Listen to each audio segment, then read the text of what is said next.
तुम्हारे होश उड़ जाएंगे ये जानकर कि महेश बाबू ने बॉलीवुड और साउथ की कई बड़ी बड़ी मूवीज को एक झटके में रिजेक्ट कर दिया था। लेकिन अब आप बोलोगे कि ऐसे तो किसी न किसी एक्टर ने कोई ना कोई बड़ी मूवी को रिजेक्ट कर रखा है, तो महेश बाबू ने ऐसा क्या गलत कर दिया। लेकिन मैं आपको बता दूं, महेश बाबू इकलौते ऐसे एक्टर हैं जिन्होंने साउथ के बड़े डायरेक्टर राजामौली से लेकर सुकुमार तक की मूवीज को रिजेक्ट कर दिया था। जी हाँ, अभी तो महेश बाबू राजामौली के साथ SSMB 29 को बना रहे हैं, लेकिन इससे पहले भी महेश बाबू राजामौली की 2 बड़ी मूवीज को रिजेक्ट कर चुके हैं। यहाँ तक कि महेश बाबू ने बॉलीवुड की भी कई बड़ी मूवीज को एक झटके में रिजेक्ट कर दिया था। लेकिन मजे की बात तो ये है कि इतनी सारी बड़ी मूवीज रिजेक्ट करने के बाद भी महेश बाबू तेलुगु सिनेमा के सुपरस्टार कहे जाते हैं और हर कोई बड़ा डायरेक्टर उन्हें अपनी मूवी में साइन कराना चाहता है। लेकिन आपको जानकर हैरानी होगी कि महेश बाबू हर साल किसी न किसी बड़ी मूवी को रिजेक्ट करते ही है। तो आज की इस वीडियो में हम जानेंगे महेश बाबू के द्वारा रिजेक्ट करी गई बड़ी मूवीज के बारे में और आखिर महेश बाबू ने इन मूवीज को रिजेक्ट किस वजह से किया था। तो चलिए जल्दी से जानते हैं। बस आप चैनल पर नए हैं तो सब्सक्राइब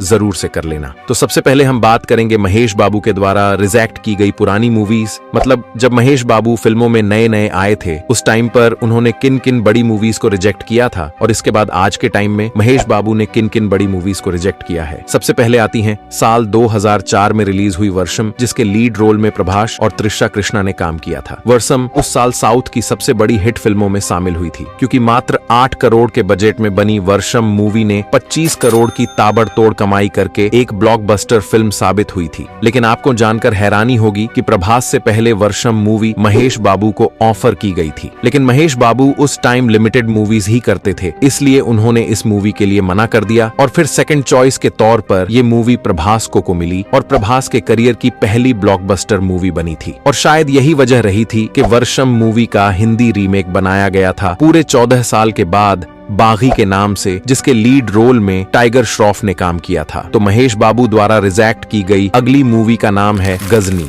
जो साल 2005 में रिलीज हुई थी, जिसके लीड रोल में तमिल एक्टर सूर्या ने काम किया था और इस मूवी के डायरेक्टर थे AR मुरुगदास। गजनी मूवी सूर्या के करियर की वन ऑफ द बेस्ट फिल्मों में से एक है और मात्र 7 करोड़ के बजट में बनी गजनी ने 50 करोड़ की शानदार कमाई करके सबको चौंका दिया था। लेकिन गजनी मूवी सूर्या से पहले सुपरस्टार महेश बाबू को ऑफर की गई थी, लेकिन महेश बाबू गजनी की स्क्रिप्ट से संतुष्ट नहीं हो पाए और उन्होंने गजनी जैसी बड़ी मूवी को भी रिजेक्ट कर दिया था। और गजनी मूवी इतना ज्यादा सक्सेस होती है कि इसे हिंदी में भी बनाया जाता है और इसने हिंदी में भी झंडे गाड़ दिए थे। अगली मूवी है साल 2012 में रिलीज हुई ननबन, जिसके लीड रोल में विजय थलापती और इलियाना डिक्रूज जैसे कमाल के एक्टर नजर आए थे और इस मूवी को डायरेक्ट किया था तमिल सिनेमा के one of the best director S Shankar ने। दरअसल ननबन मूवी बॉलीवुड मूवी 3 इडियट का ऑफिशियल रीमेक थी डायरेक्टर शंकर को। बॉलीवुड मूवी 3 इडियट इतनी पसंद आती है कि वो इसका तमिल रीमेक बनाते हैं, जिसके लिए सबसे पहले शंकर महेश बाबू को अप्रोच करते हैं, लेकिन महेश बाबू इस मूवी को करने से मना कर देते हैं, क्योंकि वो उस टाइम रीमेक मूवी में काम नहीं करना चाहते थे और इसके बाद मूवी विजय थलापती को दे दी गई थी। तो महेश बाबू के द्वारा रिजेक्ट की गई अगली मूवी है बाहुबली। जी हाँ, आपको सुनकर शौक लगा होगा, लेकिन साल 2015 में आई इंडियन सिनेमा की बिगेस्ट मूवी बाहुबली को राजामौली पहले महेश बाबू को देना चाहते थे, लेकिन महेश बाबू ने होने के चलते राजामौली की one of the best movie को रिजेक्ट कर दिया था और बाद में प्रभास ने बाहुबली से पूरे इंडिया में अपना झंडा गाड़ दिया था। और बताया तो ये भी जाता है कि बाहुबली के लिए मना करने के बाद राजामौली अपनी नेक्स्ट मूवी RRR में भी महेश बाबू को लेना चाहते थे, लेकिन फिर उन्होंने कुछ रीजन की वजह से रामचरण और NTR और को इस मूवी में कास्ट कर लिया था। लेकिन अब फाइनली राजामौली ने इंडिया की सबसे बड़ी मूवी SSMB 29 में महेश बाबू को कास्ट कर लिया है और ये मूवी किस लेवल की तबाही मचाने वाली है आपको बताने की जरूरत नहीं है। तो महेश बाबू के द्वारा रिजेक्ट की गई अगली मूवी बॉलीवुड की one of the best movie है, जिसका नाम है सुल्तान। जी हाँ, सलमान खान की करियर की सबसे बड़ी मूवी सुल्तान, जिसे इंडिया के सबसे बड़े प्रोडक्शन हाउस YRF वालों ने बनाया था और मात्र 100 करोड़ के बजट में बनी इस मूवी ने दुनिया भर में 600 करोड़ से भी ज्यादा की कमाई करके सबको हैरान कर दिया था। लेकिन सुल्तान मूवी पहले महेश बाबू को ऑफर की गई थी। जी हाँ, सुल्तान मूवी के लिए पहले महेश बाबू को अप्रोच किया गया था, लेकिन उन्होंने ये कहकर मना कर दिया था कि ये कैरेक्टर उनके ऊपर सूट नहीं करेगा, और बाद में मूवी सलमान खान के पास पहुंची थी। नेक्स्ट मूवी है 24, जो साल 2016 में रिलीज हुई थी, जिसके लीड रोल में सूर्या समांथा और नित्या मेनन ने काम किया था। ये मूवी एक साइंस फिक्शन टाइम ट्रेवल पर बेस्ड थी। इस मूवी में सूर्या के डुअल रोल देखने को मिले थे,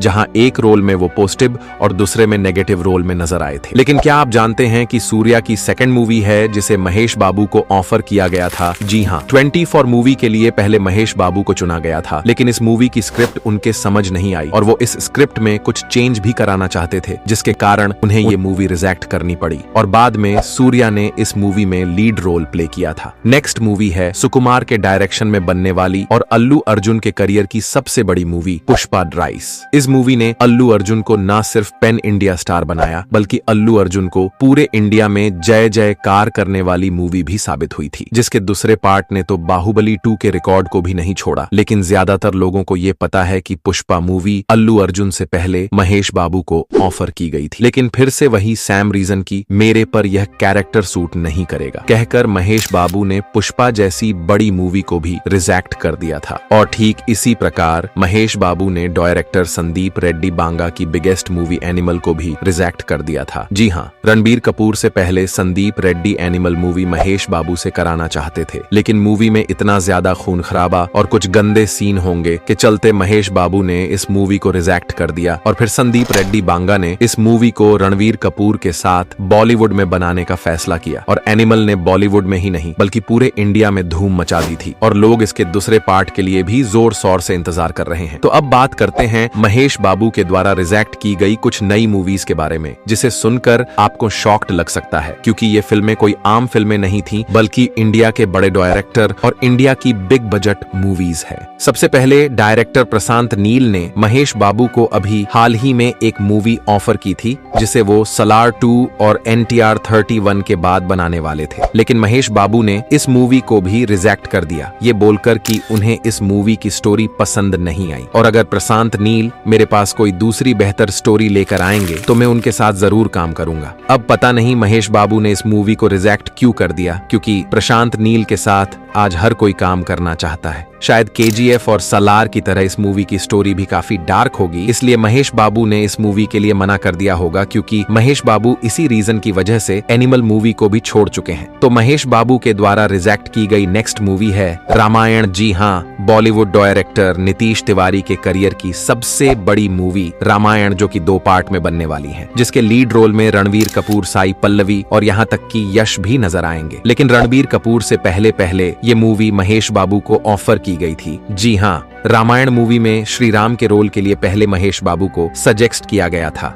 लेकिन महेश बाबू ने इस मूवी को इसीलिए मना कर दिया क्योंकि वो पहले ही राजा मौली के साथ SSMB 29 में बिजी हो गए थे और राजा मौली जब तक अपनी मूवी को कंप्लीट नहीं कर लेते वो अपने एक्टर को किसी भी दूसरी मूवी में काम करने की परमिशन नहीं देते, और इसलिए महेश बाबू ने रामायण जैसी बड़ी मूवी को रिजेक्ट कर दिया। यही थी महेश बाबू के द्वारा रिजेक्ट की गई कुछ बड़ी मूवीज, जिन्हें अगर महेश बाबू रिजेक्ट ना करते तो वो आज इंडियन सिनेमा में किस पोजीशन पर होते आपको बताने की जरूरत नहीं है। लेकिन फिर भी महेश बाबू सुपरस्टार कहे जाते हैं और यही वजह है कि बड़े से बड़ा डायरेक्टर उनके साथ मूवी बनाना चाहता है। वैसे दोस्तों, और कौन सी वो मूवी है जिसे महेश बाबू ने रिजेक्ट किया था, कमेंट में जरूर से बताकर जाना, और वीडियो पसंद आई हो तो एक लाइक जरूर से करके जाना।